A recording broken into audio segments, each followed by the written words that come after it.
Welcome to the Featured Anime Podcast. I'm your host, Jack. And I'm Rick. And today we are talking about Kase-san and Morning Glories, which was a random choice this week.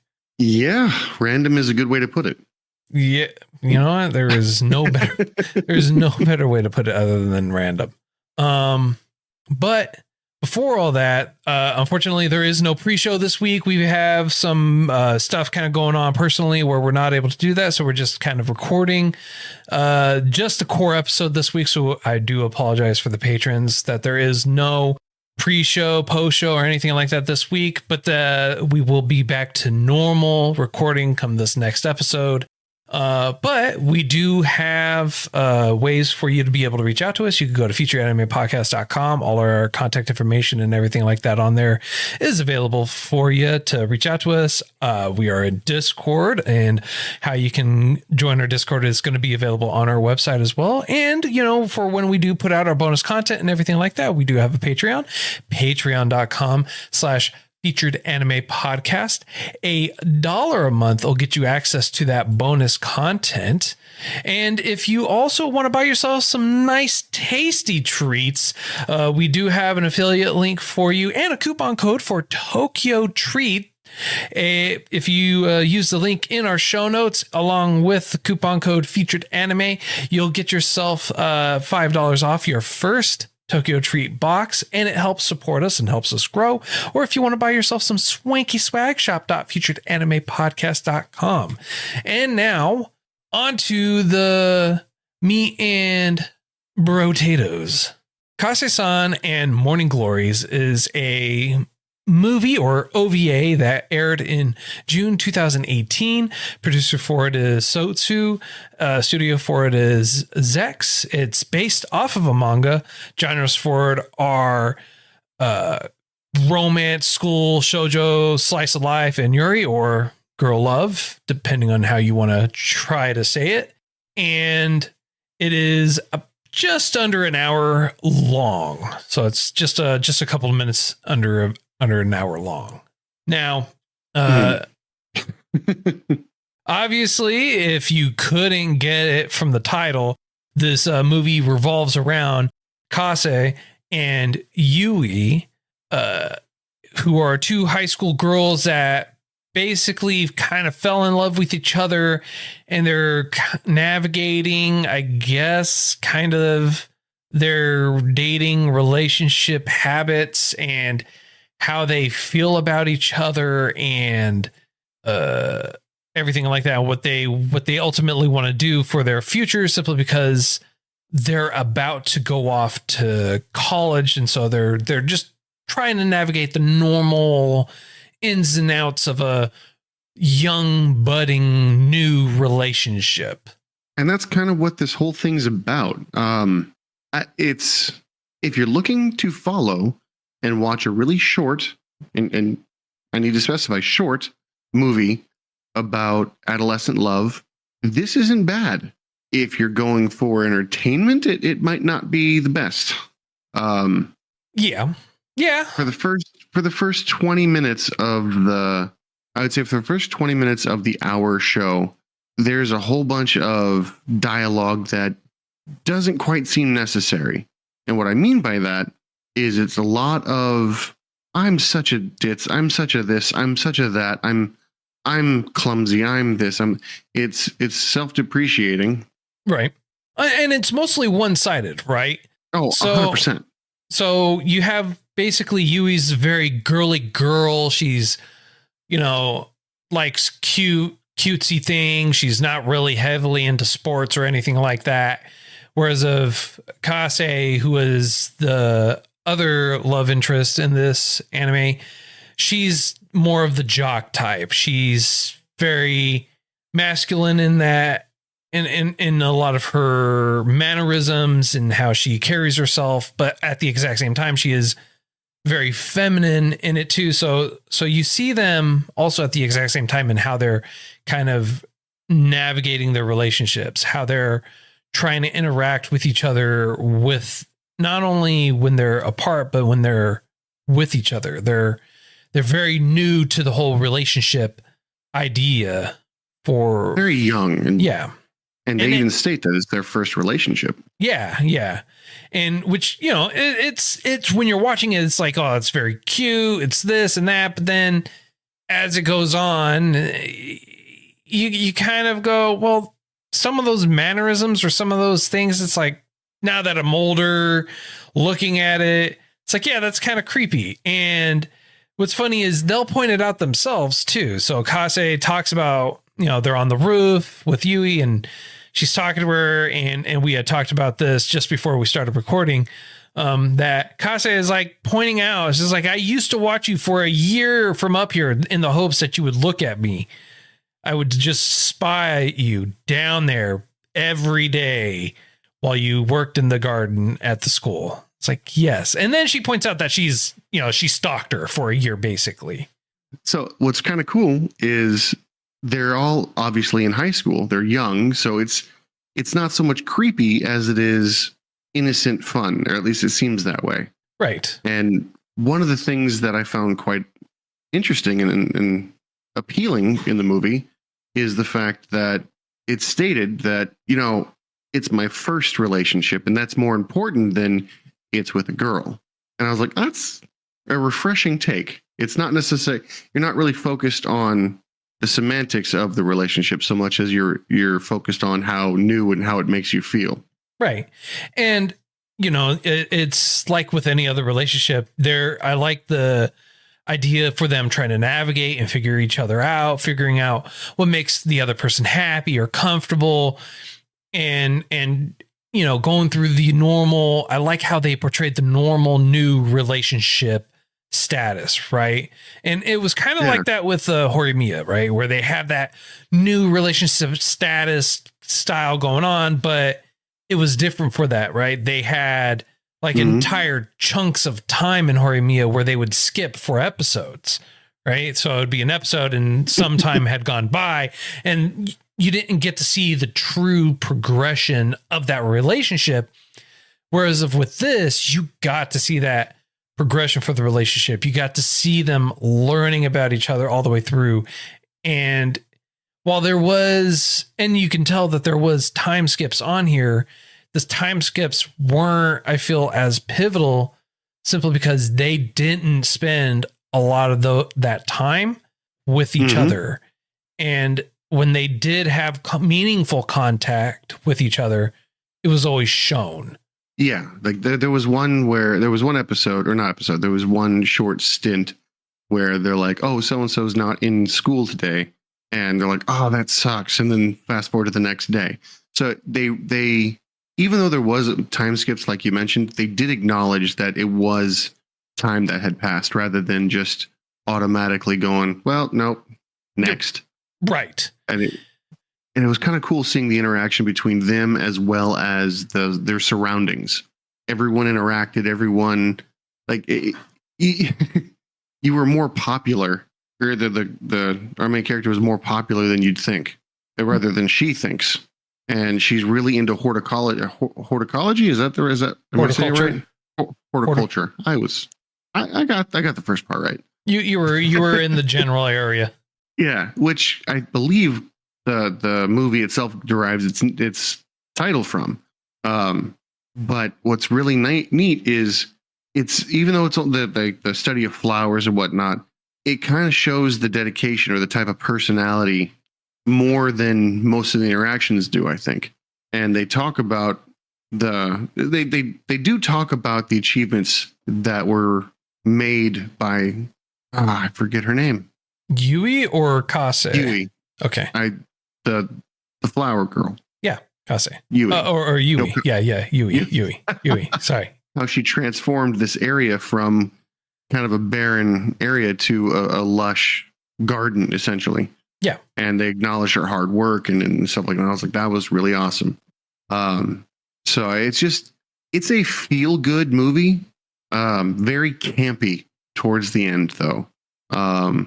Very expected, if you will. Yeah. And that's kind of the things, right? That I didn't like about this. The story was very, I feel, predictable and lacking. I feel like it could have been even like an extra 20 minutes longer or an extra 30 minutes longer and given us a little bit more depth, a little bit more character growth, a little bit more development in general for our two heroines. And I feel like they were shortchanged. I feel like they didn't do them justice. And when we did see them or the kind of interactions that we did get with them, it was nice. It was very kind of refreshing in the take or the progression of the story. I just feel like they could have done more with it. They could have, I agree. They could have done more to make them more than just 2-dimensional. Yeah. Rather more than 1-dimensional, because every time you were there, every scene had purpose. I will give the director that. That was a really good point. Every scene was good, and I don't think it had too much fat to trim off. Right.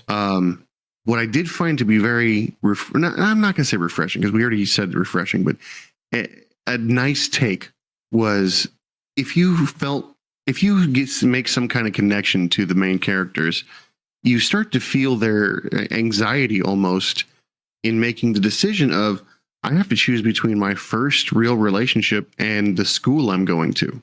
Right. And there were some sacrifices that were made that I don't know if they were like, if they stuck, but it was nice to see love win, even if it was very brand new and they were still in their honeymoon phase and stuff like that. You could argue that. You could argue many things, but yeah, the interactions were it was a fresh take, and it made me remember back when I was in high school.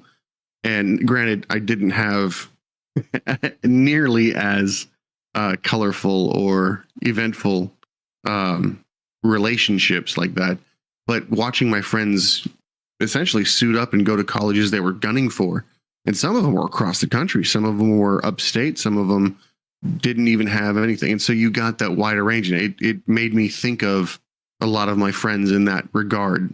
So I mean, if the movie's looking for an emotional response, I think they got the wrong one from me, but it still got one. You know what I mean?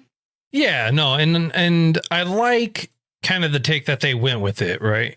The viewpoint of, and it goes back to the struggles of them trying to figure out and navigating what they want to do, especially when it's still a very new love for them, and them discussing.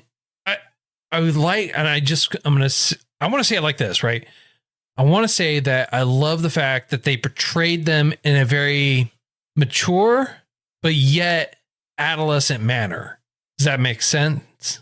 Like how like how they're approaching the situation and everything like that. It's like, it's not that they're handling it wrong or anything like that, because they're willing to make sacrifices. They're wanting to be there for the partner, and it's a very mature thing to kind of do. But at the exact same time, you can see the conflict in them, in like, how important is my future really kind of to me type thing versus this type of future to me type thing. You know, the struggles for them in their adolescence and trying to discover what they ultimately want to do in the long term, and what kind of impacts their decisions are going to have on their life.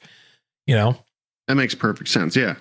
And I see what you're talking about. And yeah, it comes through really well that way.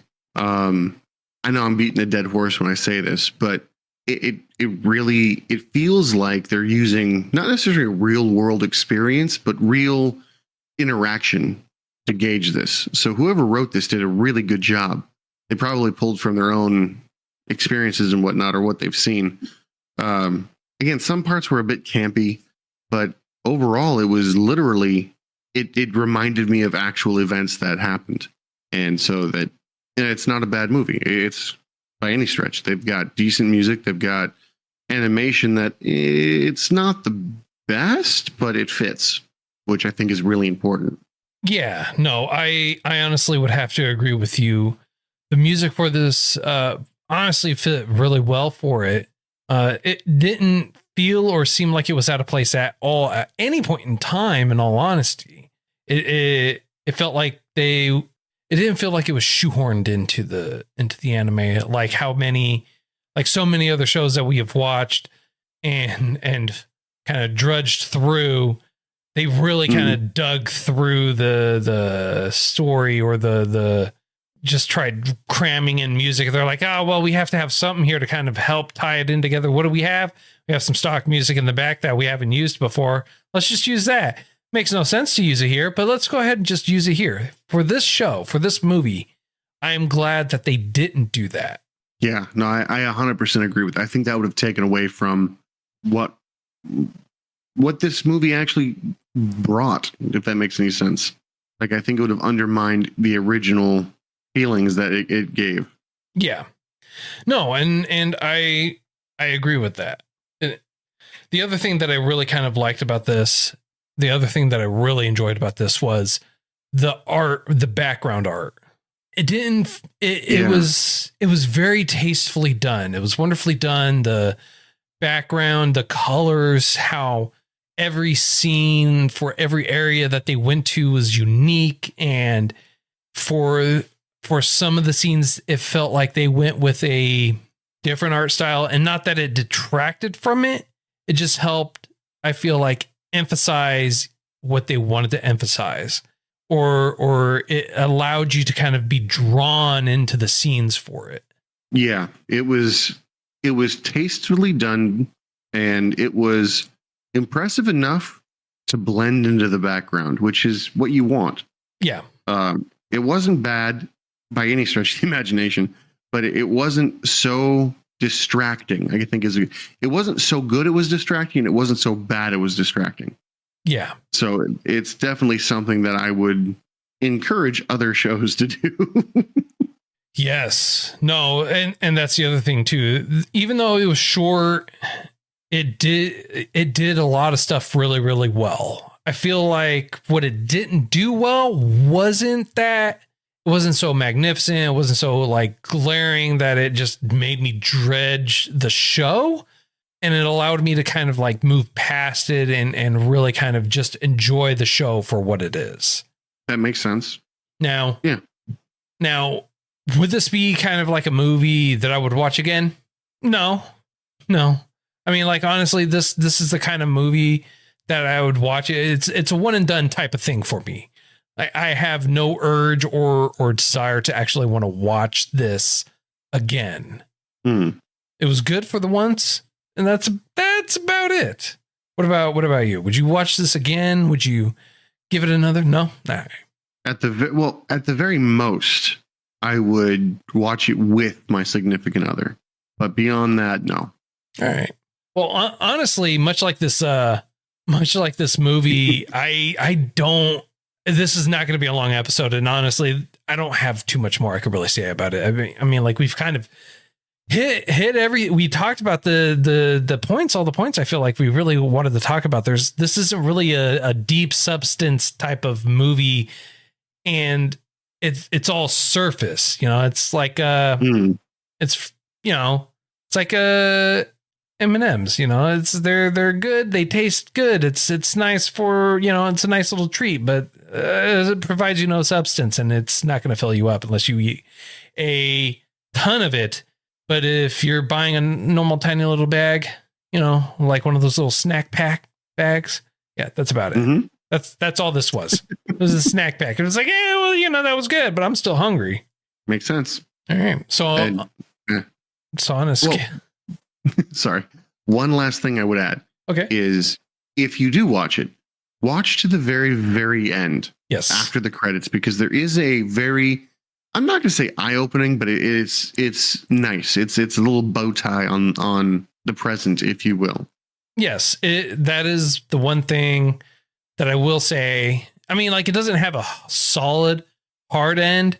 Like, it has an ending, but it leaves it just open enough to where if they wanted to come back and do some more, they could. Yeah. Yeah, I agree. If they wanted to, they could. But if they didn't, they left it closed just enough that it's satisfying to just let them pretend they're real people and live their own lives and be happy with what you were able to see. Yeah. So on a scale of up to 10, sir, how would you rate this?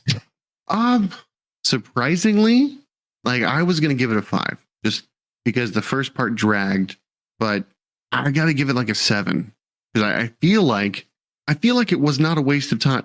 I feel like it was not a waste of time. The fact that I would watch it again with somebody else, I would show it to them to try to elicit certain feelings. Obviously, I'm teetering between a 6 and a 7 because it wasn't great and it did waste a lot of time.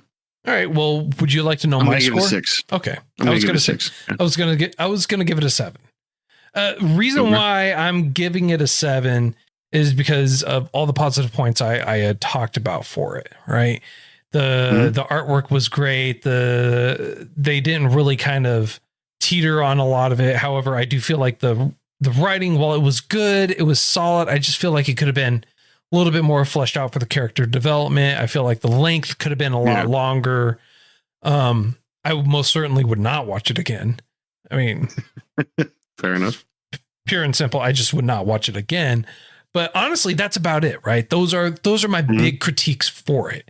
So it's a cute show. It's not your normal kind of slice of life school, type of anime. And it's very, I want to say it's like a nice palate cleanser. Like in between a lot of, I mean, like the last few ones we watched, they were not that great. Yeah. No, they were not that great. And this was like a nice breath of fresh air. I agree. All right. 100% I agree. Okay. Well, much like this anime. That's about, I mean, like that's it. But we do have another movie that we're going to be watching. Reason why we're doing another movie is because we want to, and nanners. Nanners. I like it. Nanners. So the movie that we're gonna watch, it's actually basically based off of a season that I had seen before, a series that I'd seen before for their season 1, and it's Made in Abyss, and the movie is called Journey's Dawn, which is basically the first half of season 1. I'm looking forward to it. I've seen season 1. I have not seen the movie, so I am looking forward to it. And yeah, I mean, I'm looking forward to Rick watching it too, because it's a movie that was recommended to me, or rather, the series was recommended to me by a coworker of mine, and I loved it. So I'm going to go back. I'm already actually thinking about going back and rewatching the series again anyways, just before I start watching season 2. So the movies will be nice. Okay. Do you think if it's good, we'll watch the series too? Yes. And do a compare and contrast kind of thing? I think that it would be good for us to do that compare and contrast for it, but we'll do that after the movies. But before we watch, we'll do the 2 movies. We'll watch season 1. We'll do our contrast. All right. And then we'll do the 3rd movie, because there is a 3rd movie. And then we'll go on to season 2, because season 2 is already done airing too. Sounds good to me. All right. Well, I hope you all enjoyed this week's choice. Please let us know if you feel like we did it too much justice or not enough justice or anything like that. Feel free to reach out to us. All our contact information is available on our website at featuredanimepodcast.com. If you want to talk or chat with us or hang out with us, we do have a Discord. You are all welcome to go in there and talk and hang out with us and chat with us in there. If you want to give us any recommendations on anything that you feel like we should watch, go ahead and we do have a form where you can fill it out, accessible on the website as well as on Discord. And it's also in the show notes as well, so that way you can contact us. We have contact information and how to contact us everywhere. If you want to help support us, help us grow, you can go to patreon.com/featuredanimepodcast. $1 a month will get you access to bonus content that we usually do put out with every episode. And if you want to choose to support us through other means, we do have affiliate links. And if you use our link for Tokyo Treat in the show notes, along with our coupon code Featured Anime, you get $5 off your first box. And trust me, the treats in there are tasty and delicious. I do highly recommend it. And until next time, I'm Jack. I'm Rick. And we'll see you next time.